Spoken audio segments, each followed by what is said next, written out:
بدأنا الترم التاني، فأهلا بكل أحبابي طلبة وطلبات الصف الثاني الإعدادي. النهاردة معانا درس جديد بعنوان تحليل المقدار الثلاثي. هناخد النهاردة تحليل المقدار الثلاثي البسيط، والدرس الجاي هناخد غير البسيط.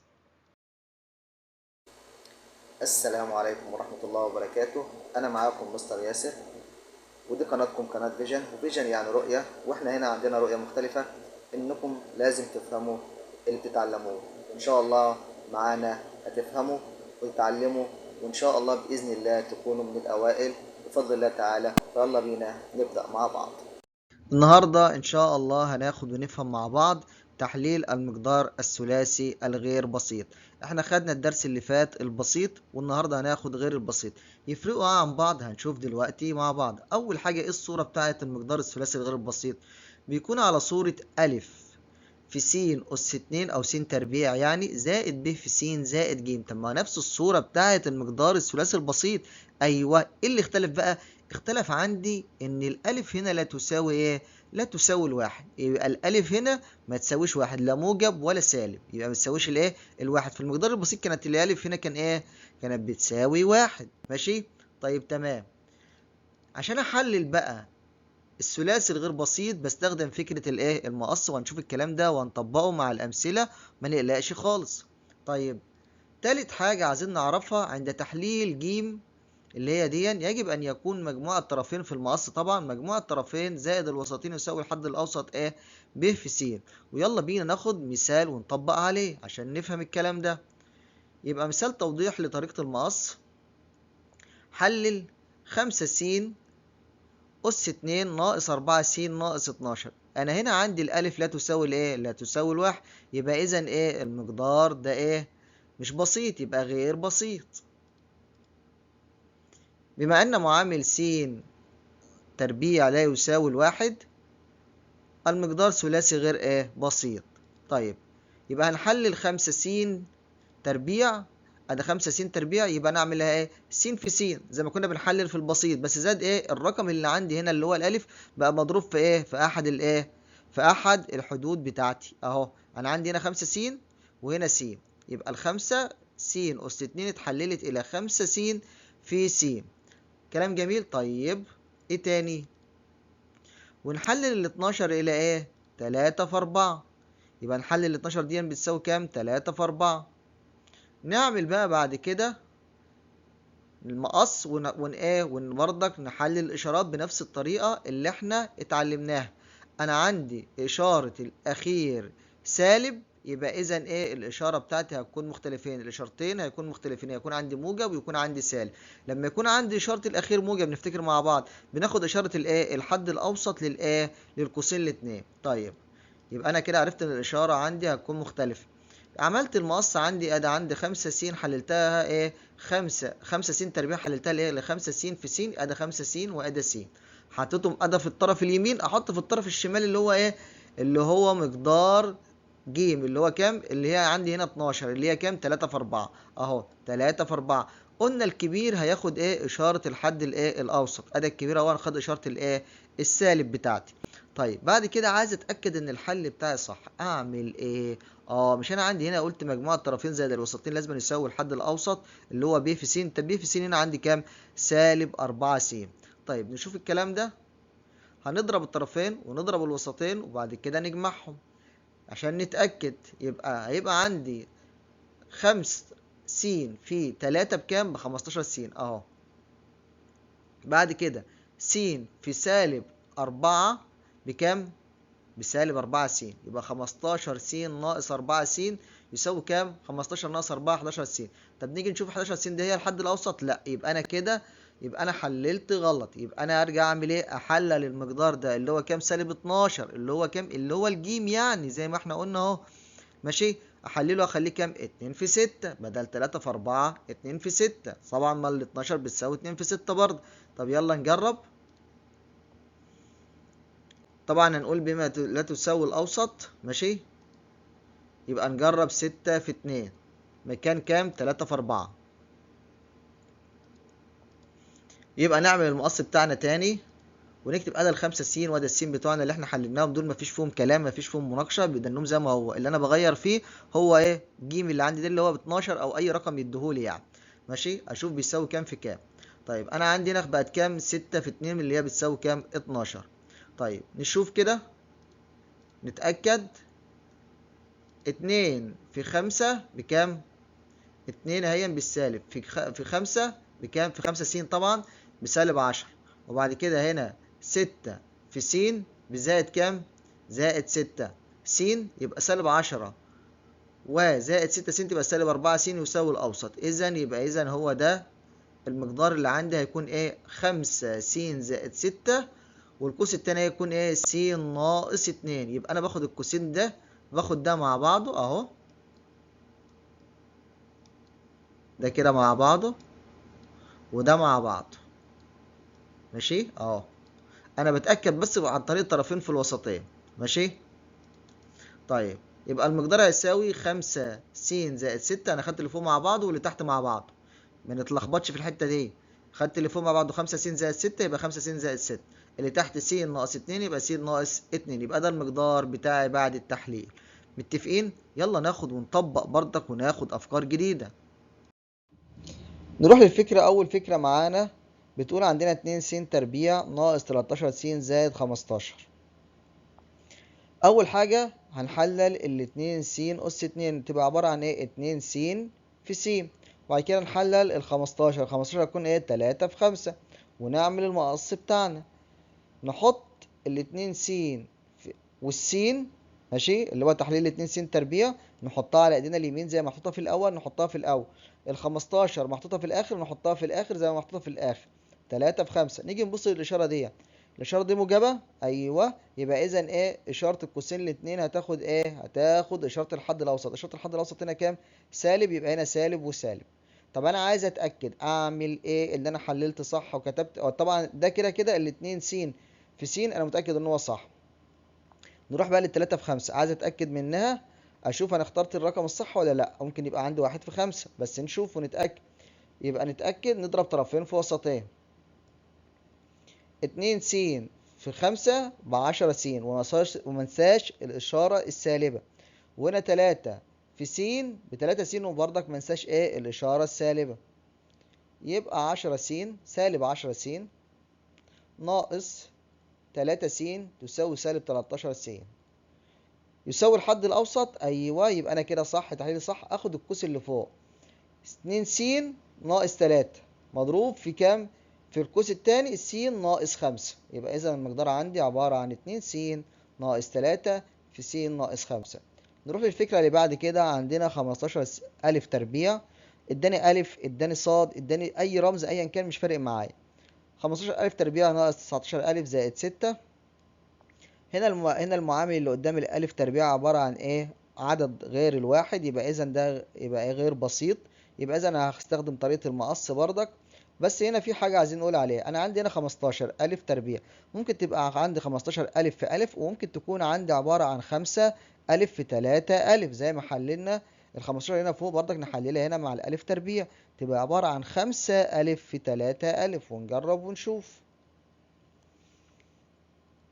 يبقى انا قاعد على 5 ألف في 3 ألف اهون، حطيتها في الاول زي ما اتفقنا. وبعد كده الستة عبارة عن التلاتة في 2 او 2 في 3. نشوف اشارة الستة عبارة عن موجبة، يبقى اذا اشارة القوسين الاتنين هتكون متفقين مع بعض شبه بعض. ناخد اشارة الحد الاوسط هي اشارة القوسين الاتنين، واشارة الحد الاوسط كام؟ سالب. طيب عايزين نتأكد من حلنا. نضرب طرفين في وسطين. الخمسة ألف في 2 ب10 ألف، ومنساش السالب بتاعنا. والتلاتة ألف في 3 ب9 ألف، ومنساش برضك السالب بتاعنا. يبقى سالب 10 ألف ناقص 9 ألف يساوي كام؟ يساوي سالب 19 ألف.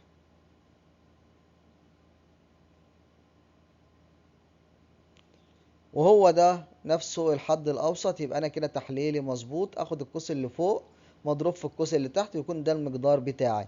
يبقى المقدار يساوي 5 ألف ناقص 3 في 3 ألف ناقص 2. بعد كده الفكرة التالتة معانا بتقول 5 ألف تربيع زائد 6 ألف ناقص 27. خلاص احنا اتعلمنا وفهمنا. ماشي. هنحلل ال5 ألف تربيع عبارة عن 5 ألف في ألف، وال27 عبارة عن كام؟ 3 في 9. طيب نروح بعد كده للإشارات. أنا عندي إشارة ال27 سالب، يبقى إذا الإشارة بتاعت القوسين الاتنين هيكونوا مختلفين. طيب أدي ال5 ألف تربيع عبارة عن 5 ألف في ألف أهو، حاططها في الأول، وبعد كده هروح ال27 عبارة عن 3 في 9. الإشارتين الاتنين هيكونوا مختلفين، واحد سالب وواحد موجب. طبعا أنا التحليل اللي أنا عامله ده مظبوط ومتأكد منه، عايزين تتأكدوا بقى، خلاص عرفتوا تتأكدوا إزاي. يبقى القوس اللي فوق عبارة عن كام؟ 5 ألف ناقص 9 مضروب في القوس اللي تحت عبارة عن ألف زائد 3، يبقى إذا المقدار بتاعي عبارة عن 5 ألف ناقص 9 في ألف زائد 3. الفكرة الرابعة بتقول عندي 2 س تربيع زائد س ناقص 21. برضك هنعملها بنفس الطريقة، طريقة المقص. هو في طريقة غير المقص؟ أيوه في طريقة، وهقولها لكم دلوقتي غير المقص ممكن نحل بيها. ماشي؟ طيب أنا عندي هنا 2 س تربيع زائد س ناقص 21. الاتنين س تربيع هتبقى عبارة عن 2 س في س، وال21 هتبقى عبارة عن 3 في 7. الإشارة عندي بتاعت الأخير سالب، يبقى إذا إشارة القوسين الاتنين مختلفين، واحد سالب وواحد موجب. أدي الاتنين س تربيع عبارة عن 2 س وس، وعندي 27 عبارة عن 3 في 7 أو 7 في 3. ماشي؟ طيب الإشارتين الاتنين هيكونوا مختلفين زي ما احنا شايفين. عايز تتأكد؟ خلاص انت عرفت ازاي تتأكد، طرفين في وسطين. أنا كده متأكد، فيبقى عندي عبارة المقدار عندي 2 س زائد 7 في س ناقص 3. السؤال اللي معانا بعد كده السؤال الخامس بيقول 15 ألف تربيع ناقص 19 ألف زائد 6. تمام كده؟ ما احنا حليناه هنا اهو، نفس السؤال احنا حليناه، هو كرره، خلاص احنا مش محتاجين بقى ايه نحله، احنا مش محتاجين نحل السؤال ده.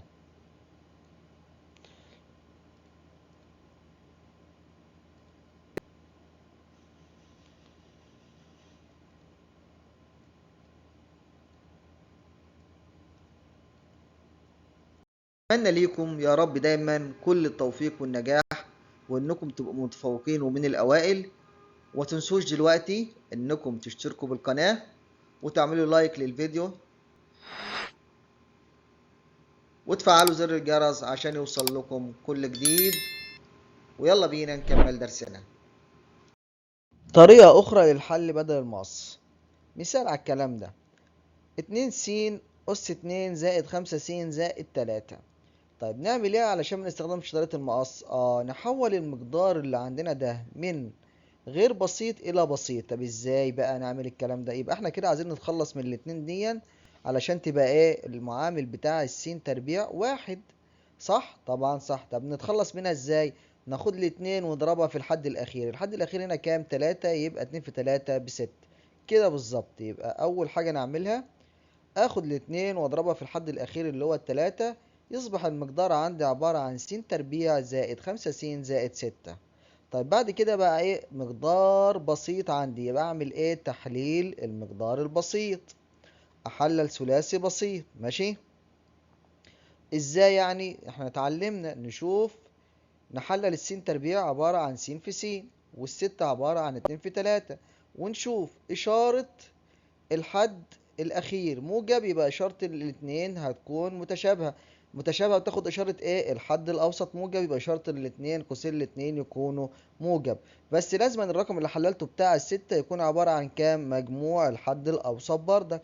2 و3 مجموعهم كام؟ 5. يبقى كده تمام، يبقى هيساوي س زائد 3 في س زائد 2. كده انا حللت بسيط خلاص كده انتهى؟ لا لسه، لا لسه. هنعمل ايه؟ الاتنين اللي كانت عندنا وضربناها هنا نرجع نقسم عليها تاني. ماشي؟ نقسم عليها ايه اهو زي ما احنا هنشوف كده. اقسم العددين على 2، يبقى عندي س زائد 2 هتساوي 3 على 2. قسمت العددين اللي هو 3 والاتنين، و2 على 2. ماشي؟ خلاص خلصت كده؟ لا لسه. ماشي؟ هنعمل ايه تاني؟ اخد المقام واخليه معامل للسين. انا عندي هنا المقام هنا كام؟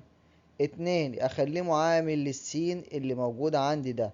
يبقى المقدار الاخير بتاعه الحل الاخير هيبقى عبارة عن 2 س زائد 3، وهنا 2 على 2 بقت فيها الواحد، س زائد 1 زي ما هي، وهنا خدنا الاتنين اللي تحت التلاتة، ماشي، عملنا فيها ايه؟ خليناها المعامل بتاع السين. يبقى احنا كده طلعنا المقدار النهائي اللي احنا عايزينه، وحللنا الغير بسيط بس بطريقة مختلفة غير المقص.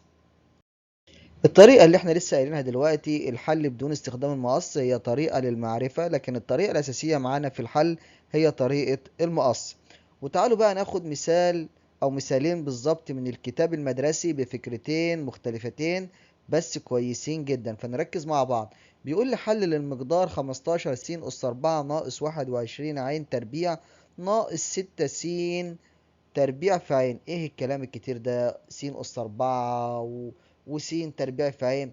عادي خالص، احنا متعلمين حاجة نحل بيها ونحلل المقدار بتاعنا بكل هدوء بالخطوات اللي احنا اتعلمناها. اول حاجة اجي ابص هلاقي المقدار اللي عندي ده مش مترتب. ليه مش مترتب؟ انا عندي هنا 6 س تربيع في عين، المفروض ده يكون في النص، والعين تربيع تكون في الاخر، وال 15 س أس 4 تكون في الاول. يبقى انا كده رتبت المقدار. يبقى اول حاجة لو انا عندي مقدار مش مترتب ارتبه. يبقى المقدار بعد ترتيبه هيكون على الشكل اللي احنا شايفينه ده: 15 س أس 4 ناقص 6 س تربيع في عين ناقص 21 عين تربيع. كده رتبته تمام. هنلاحظ ايه بقى؟ هنلاحظ عندي الارقام 15 و6 و21 يقبلوا الاسم على التلاتة، يبقى احنا عندنا تلاتة عامل مشترك اعلى. اخد التلاتة بره وافتح قوس واحط بقية المقدار بتاعي في قلب القوس. يبقى المقدار هيساوي ادي التلاتة العامل المشترك بتاعنا. هيبقى افضل عندي ايه؟ 15 على التلاتة فعلى الخمسة، يبقى 5 س أس 4 سالب تنزل زي ما هي 6 على التلاتة فعلى الاتنين 2 س تربيع في عين. بعد كده سالب تنزل زي ما هي 21 على 3 فعلى السبعة، يبقى لسبعة 7 عين تربيع. كلام جميل، كلام جميل جدا. نعمل ايه بعد كده؟ هنحلل ونعمل المقص بتاعنا. بس قبل ما كده نشوف الاشارات بتاعت المقص هتكون عندي ايه. انا عندي اشارة الحد الاخير ايه؟ سالب. الحد الاخير اللي هو سالب 7 عين تربيع بالسالب، اذا يبقى الاشارتين مختلفتين، هيكون عندي موجب ويكون عندي سالب. صح الكلام؟ طبعا صح الكلام. طيب يبقى بما ان الحد الثالث سالب، يبقى اذا اشارتي عاملي العدد سالب 7 عين تربيع مختلفتين. نعمل المقص بتاعنا بطريقة الكتاب اهو. يبقى انا عندي اول حاجة المقدار 5 س أس 4 يبقى عبارة عن 5 س أس 2 في س أس 2. حللتهم خليتهم على اليمين خليتهم على اليمين. نروح بقى للمقدار الاخير، الحد الاخير من المقدار اللي هو ايه؟ 7 عين تربيع. ماشي، يبقى عبارة عن ايه؟ 7 عين في عين زي ما احنا متعلمين. يبقى 7 عين في عين. ماشي، والاشارتين مختلفتين، واحد ياخد سالب والتاني ياخد موجب. تمام. طيب تمام. بعد كده نعمل ايه؟ عايزين نتأكد. خلاص اتأكدنا. نقوم عاملين ايه؟ يبقى المقدار عندنا التلاتة زي ما هي هتنزل تحت اهي. وبعد كده القوسين بتاعنا هيبقى عبارة، اخد اللي فوق قوس واللي تحت قوس، يبقى هما دول المقدار بتاعنا. 5 س أس 2 ناقص 7 عين اهو ادي في قوس، وتحت اخده في قوس س أس 2 زائد عين، يبقى س أس 2 زائد عين، ويبقى ده المقدار بتاعي بعد التحليل. متفقين؟ طبعا متفقين.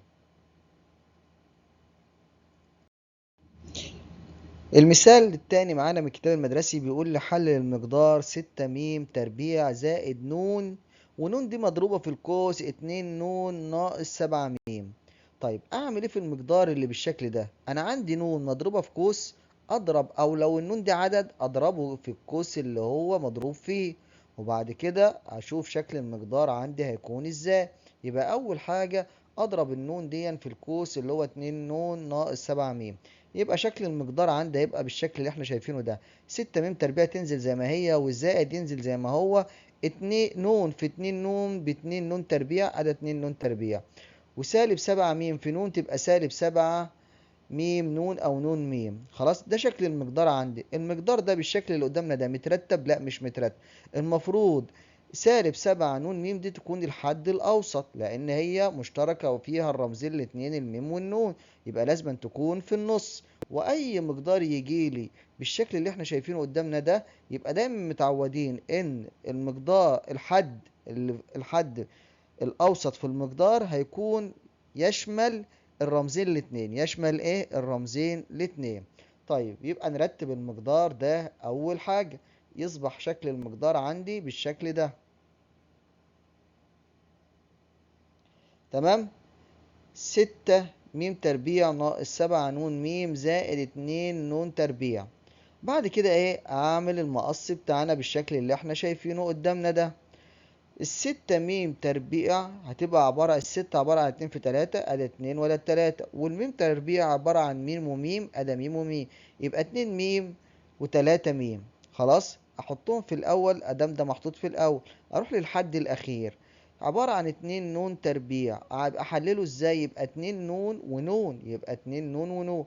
طيب نيجي نشوف اشارة الحد الاخير ايه، موجبة، يبقى اشارة القوسين الاتنين هتكون ايه متشابهة. طب هتكون واخدة اشارة ايه الحد الاوسط، الحد الاوسط عندنا كام بالسالب، يبقى الاشارتين الاتنين يكونوا سالب. يبقى اشارة الحد 2 ن تربيع هيكون العاملين بتوعه او التحليل بتاعه سالب وسالب. بعد كده لو عايز اتأكد اضرب ايه طرفين في وسطين واشوفهم بيساووا الحد الاوسط ولا لا. خلاص. طيب يبقى تحليل المقدار عندي هيكون ازاي؟ اخد اللي فوق هو القوس الاول واللي تحت هو القوس التاني، 2 م ناقص ن اهو، مضروب في 3 م ناقص 2 ن اهو. تمام كده، وده يبقى المقدار بتاعنا. نلاحظ ايه بقى؟ يمكن التحقق من صحة الحل بضرب القوسين بمجرد النظر للحصول على المقدار الأصلي قبل التحليل. خلاص، يبقى نقدر التحقق من صحة الحل. ملحوظة برضك ان انا اعمل ايه بضرب القوسين بمجرد النظر، هتلاقي نفسك بتحصل على الايه على المقدار الاول بتاعنا. خلاص، اللي هو قدامنا ده، يعني 2 م في 3 م هتعدينا ايه 6 م تربيع، و2 م في -2 ن هتبقى -4 م ن. وبعد كده اخد السالب ن اضربها في القوس نفس الكلام، وبعد كده اعمل ايه اشوف الحدود المتشابهة ان كنت اجمعها او اطرحها او اطيرها، واشوف ايه اللي هيطلع في الاخر. شكل المقدار هتلاقيه طلع بنفس الشكل اللي قدامنا ده، 6 م تربيع ناقص 7 ن م زائد 2 ن تربيع. ودلوقتي كده احنا الحمد لله بفضل الله تعالى وصلنا لنهاية درسنا، واشوفكم على خير في درس جديد بإذن الله. انا كنت معاكم مستر ياسر. انا بشكر كل واحد دعمنا بانه ان كان عمل لايك للفيديو او اشترك بالقناة، وده شيء متوقع منكم وده شيء ايجابي، واتمنى يا رب ان احنا نكون عند حسن ظنكم.